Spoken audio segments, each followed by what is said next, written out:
Hey everybody, Ed Homewood, Old Guy Hi-Fi channel. I hope everyone's doing well today. Today should be an interesting video. It is yet another DAC that has that AKM chipset that I like so much. Really, really interesting piece. So sit back, relax. We're going to talk about the SMSL D400 Pro. Old Guy Hi-Fi's music is there to share. Wonderful music fills the air. Decked in tinsel, all gleaming bright. Tune out for musical delight. Well, big shout out to Apos Audio for providing this unit to me for review. I did request it. They were kind enough to send it. So the SMSL D400 Pro is a fully balanced DAC with preamp functions. It sells for $619. It does come with a full-featured remote control that does give you remote volume and obviously some input selection and things like that. It is really well thought out, well laid out, and well designed. Now, I requested it because it has that AKM flagship DAC chipset that I love so much, the 4499, 4191. Hybrid multi-bit switched resistor Delta-Sigma DAC chip. And I've had probably 6 or 8 DACs in here that I've reviewed that have that chipset, and I wanted to see how SMSL implemented it. They're a really large company, obviously build a lot of different DACs with a lot of different technologies, and I kind of wanted to see what their take on this chipset was. Now, we know from the SMSL SU1, they do use the AKM 4493S, which is kind of a mini version, a truncated version of this chipset, and that sounds really good, so I was curious about this. Well, as I mentioned, it does use that chipset. It is a fully balanced DAC, so it has dual chipsets in it. And actually, we're going to take a look inside, but a real brief look inside because there's not much to see and there's no op amps to swap. But it also uses an XMOS XU316 processor for oversampling and things like that. But what I found interesting was SMSL has developed their own clock processing circuit, which they claim dramatically reduces jitter and obviously preserves the data as it's getting processed. It's called the CK-03 clock processing circuit. And I have no reason to doubt that they did not do a good job. The unit sounds really good. I don't know if that was a double negative or not. I don't know. So anyway, it also has a good low noise power supply with different power supply sections for different parts of the DAC. Analog, digital section, display, all those kinds of things. And it's really well laid out. I thought that it sounded really good. Now, it does have a number of different filters and EQ settings and things like that. And I'll be honest with you, I don't mess with those very much. I don't know that I hear much of a difference. So I typically go for the slow roll off, low fit, in phase, whatever. I forget what they call it on this one. And then as far as like EQ settings, whatever the default is. Has a nice display, and you can scroll through the menus. You can also scroll through the menus. There's not a lot I'm going to be able to show you here. It doesn't have VU meters or anything like that. But it does have a decent display, and it performs very well. And when it's in its preamp mode, you can actually see, it'll switch back in just a second, you can actually see the volume numbers pretty clearly on it. And I thought that was really nice because I sit, 10, 12 feet away from it. It won't come on, of course, because I asked it to. So let me do this. Let me turn it off. There it goes. Let me turn it off. Let me show you the back of it because it does have some nice functions on it. So on the back side, you'll see IEC power socket, power switch, I2S input, USB input, SPDIF Toslink, SPDIF coax, AES EBU, balanced out on XLR and single-ended out, and then a Bluetooth antenna. So really nicely full-featured unit. And as I said, it does have USB and I2S, and on those inputs, it will do 32-bit, 768, and up to DSD 512. And on the SPDIF inputs, which are the Toslink, the coax, and AES EBU, which is basically SPDIF on an XLR, it will do 24-bit, 192. On Bluetooth, it does have LDAC and aptX HD, and it will do up to 24-bit 96 on Bluetooth. It is an MQA decoder. It is an MQA CD decoder if you're feeding it from I2S. It will do that on optical and coax as well. And I'm not sure anybody cares about MQA anymore. It has really good measurements. I didn't check ASR's website, but I think it measures quite well. Very low total harmonic distortion, very high dynamic range of 132 dB on XLR and 126 dB on the single-ended input, so really, really nice. So let's do this. Let's take it over to the workbench. Let's open it up. We'll talk about it really briefly, and then we'll come back and I'll tell you how I think it sounds. Here we are looking at the inside of the SMSL D400. There's the AKM DAC chips, those hybrid multi-bit Delta-Sigma DAC chips. There's our XMOS chip. There's a processor there, probably to control the front panel and so forth. These are all Nichicon capacitors, very nice, high quality. These are very good inductors, WEMA capacitors. The thing's really pretty well laid out. And again, it's got that wonderful AKM chipset I like. Well, as you can see from looking at the inside of the unit, it's really kind of well laid out. You've got the, the DAC circuitry over on one side, power supplies and things like that, all the Nichicon capacitors, very well laid out. I was impressed with that. Now, obviously no op amps to swap. It really doesn't matter too much. This DAC is really highly engineered and very well put together. And hopefully you think the video is well put together. I'm sorry, that was a bad segue. Anyway, hopefully you'd be willing to give me a like and a subscribe. And by the way, 60% of the folks that watch my videos aren't subscribed, and that would really help the channel a lot if you did. Obviously, if you don't think it's worth it, you can always take your subscription back. But I also must thank everybody that has subscribed. The channel's grown wonderfully, so thank you for that. Now, how did I test the unit? Well, for the most part, it was in the rack. I used my Cambridge Evo 150 as an amplifier. I also used the Black Ice Fusion F22. I primarily played it through my big Wharfdale speakers, although I have had a couple of guest speakers in here. I've got the SVS Ultra bookshelves. I have the PMC Prodigy 1 transmission line little stand mount speakers. I've got these beauties right here, the Opera Calais. I used all of them, and this performed very admirably.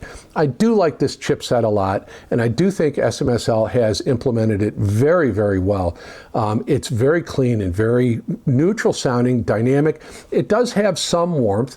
It did really good on the bass. I listened to this thing, for long and hard, and lots of the stuff I like to listen to, the ambient electronica and all those sorts of things, and it did really well. But a couple of real standout recordings for me on this was this album from Backdoor Slam called Coming Up From Air. Now, it's the deluxe edition. Now, Coming Up From Air is the 2009 sophomore release from Backdoor Slam. It's 22-year-old at the time, 22-year-old Davey Knowles.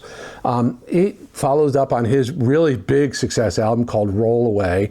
Very, very nice. Now, the interesting thing about this album for me was it was co-produced by Peter Frampton and Bob Clearmountain. And these guys are some really well-known, very good OG kind of rock and rollers, especially Frampton. And on it, Davey Knowles plays the electric guitar, acoustic guitars, mandolin. He sings lead vocals. He also overdubs and does backing vocals. And also Peter Frampton does backing vocals on it.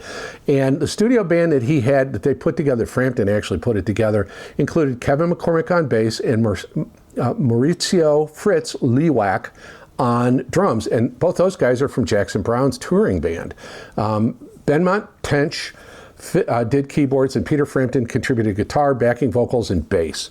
Also, Frampton co-wrote a couple of the songs that Knowles also contributed his own material on it, and really, really nice. So I thought it was interesting with Frampton on it because it kind of harkens back to his Humble Pie roots, which was very much a blues band. Really, really nice. So Coming Up For Air, it was his first actual production of someone else's album. Frampton's produced this album it's his first one for someone else, and I really, really liked it. And I think blues fans will really love this really exuberant album. It's a lot of energy in it, really, really nice. Standout track on this one for me was Saving Myself. Now, the next album I used was this album from Brian Bromberg called Wood, and it's from 2002. And I would like to thank my viewer at Stimpy1226. My friend, you recommended a great album, and it really, really good. This is an interesting album. Wood is a very strong example of Brian Bromberg's, extraordinary straight-ahead jazz skills. And it's kind of done in three different formats. There's kind of two amazing solo performances, Come Together and Star Spangled Banner, and Come Together, the Beatles tune. And Brian Bomberg is a bass player, and he is remarkable. Very good virtuosity, very technically skilled, great acumen on the bass. And he is absolutely one of the premier jazz bassists there is performing right now. And the thing I really find interesting about this is, and is really remarkable, is he's playing a 300-year-old Matteo Gutersam bass crafted in Milan, Italy in the 18th century. Now, despite its age, the wood, and hence the name of the album, Wood, emanates a rich, really mellow tone, perfectly complements the jazz songs that they did. He did a cover of Miles Davis, All Blues, Herbie Hancock's Dolphin Dance, and then obviously Monk's Straight No Chaser. This thing is a wonderful, straight-ahead jazz album, but it's got an amazing tone, and that big bass has an amazing tone. And he does some really interesting tapping on Come Together, which is a solo piece he performs. It's just, his mastery is evident. His technical acumen is evident. It's just really great. And he was voted one of the 100 best bassists of the 20th century. This is a definite listen to, a must listen to. For me, the standout track is that solo track, Come Together, the Beatles cover. It's just remarkable. So the next one I used, I wanted to get some good vocals in here other than, Davy Knowles. And I used this album from Emily Barker called, and she plays with the Red Clay Halo, and it's a trio, called Dear River from 2016. And this is kind of Emily Barker is an Australian musician, singer, songwriter, composer, and Red Clay Halo is this multi-instrumental trio that she performs with. This album is a beautiful mix of straight-ahead folk, some kind of roots rock, a little bit of bluegrass influence in there.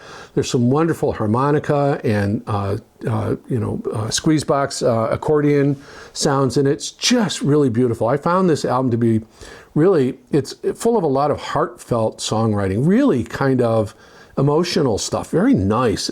And like I said, it kind of bridges the gap between folk and country. It's got some country influence, and then it's kind of got a little bit of that early Fleetwood Mac sound to it as well. I think the album's appeal lies in the songwriting, the strength of her songwriting. Her voice is magnificent. This did a really good job of rendering it accurately with detail and nuance. Really, really nice. And I think Emily Barker has this wonderful gift for really good melodies, and this is just a really lovely, very kind of lush production. Really wonderful. Standout track for me on this one is a track called Letters, and it's a very delicate, very intimate. You get to listen into her voice very, very deeply. It's just a really beautiful album. So how did the SMSL D400 Pro perform? It performed admirably. It gave me that sonic character of the AKM chipset that I've heard in other DACs that utilize it, with a slightly different spin on it. It's a bit more analytical, a bit more like the Orchard Audio Pecan Pi streamer that uses the same DAC set, although I think this has a bit more drive to it. It sounds like it has a bit more pace to it. This chipset has this characteristic of multi-bit, so it is kind of warm, neutral, but highly detailed, highly resolving. The DAC did really good in the bass. On Backdoor Slam, there's a lot of acoustic bass and electric bass in it. This did really good. Bass was full, was textured. It gave me a good insight into the performer's tone and their acumen in playing the instrument. Really well done on the low end. Mid bass shines. This thing just does a great job. This DAC chip does, but I think this implementation does too. Upper bass, mid bass, through the lower mid range, sweet, detailed, nuanced, good speed, good tempo to it. All the instruments I thought were rendered accurately, with very good nuance and kind of a really good texture to it. I felt like I was looking into or listening into a little bit deeper than maybe on a normal DAC. It did a really good job on it. Mid-range was smooth. It probably leans itself to neutral. Sometimes this DAC chip can be a little bit warm, depends on the implementation. But on this particular implementation, the chip is definitely neutral, very good, very detailed, no harshness, no stridency. And you got into the upper mid-range and into the lower treble again. very smooth and detailed, and depending on the recording, it could be really lush and detailed. I thought it rendered everything naturally. Transients were very well reproduced. Decays were good. There was a good sense of air.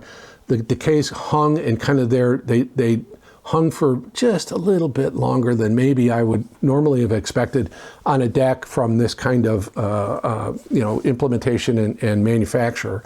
Sometimes SMSL DACs and topping DACs use that ESS chipset. It can just be glary in that mid-range. This is really smooth, very detailed, very, very pleasing sound.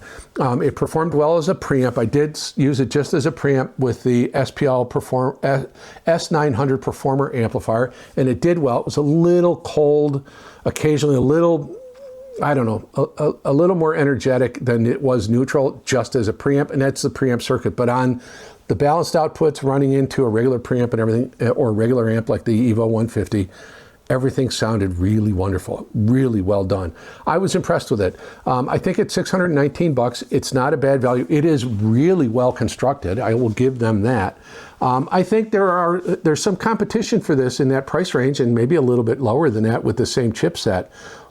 This was well engineered, well implemented, and I think a really good DAC.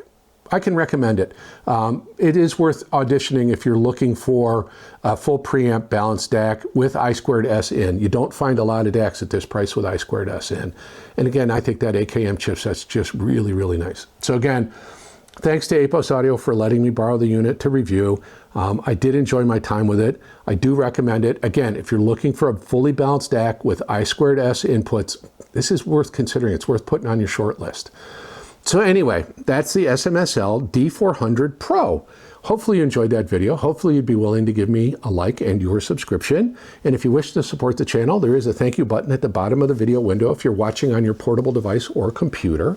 There will be a membership link in the pinned comment and in the video description. There also will be an affiliate link to Apos Audio in the pinned comment and video description if you're interested in the unit.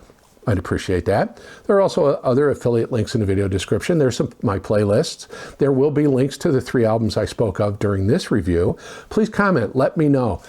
You guys have heard me ramble on and on about this AKM chipset. Obviously, I find it to be really a rewarding listen. And let me know. I mean, I'm typically not a big ESS fan, although their latest chipsets, the 9038 and 9039 Pro chipsets, I think, and I'll do some more dive and I'll put it down here if I find out, I believe they are a multi-bit Delta-Sigma hybrid chipset as well. I think everybody's getting on that bandwagon of current-based DAC chips like this. So anyway, very nicely done. Well worth investigating if you're in the market for a DAC with good balanced output and I2S input. I think I've rambled on long enough. I do that a lot, don't I? Anyway, this is Ed Homewood on the Old Guy Hi-Fi channel, saying it's now time for you to sit back and listen, maybe listen to that Emily Barker album. It is so wonderful and soothing, and just what a beautiful voice she has, and well worth the listen. And hopefully that will help you relax and enjoy the balance of your day. Old guy hi-fi talking true. Stereo dreams she shares with you. Feel the rhythms break through.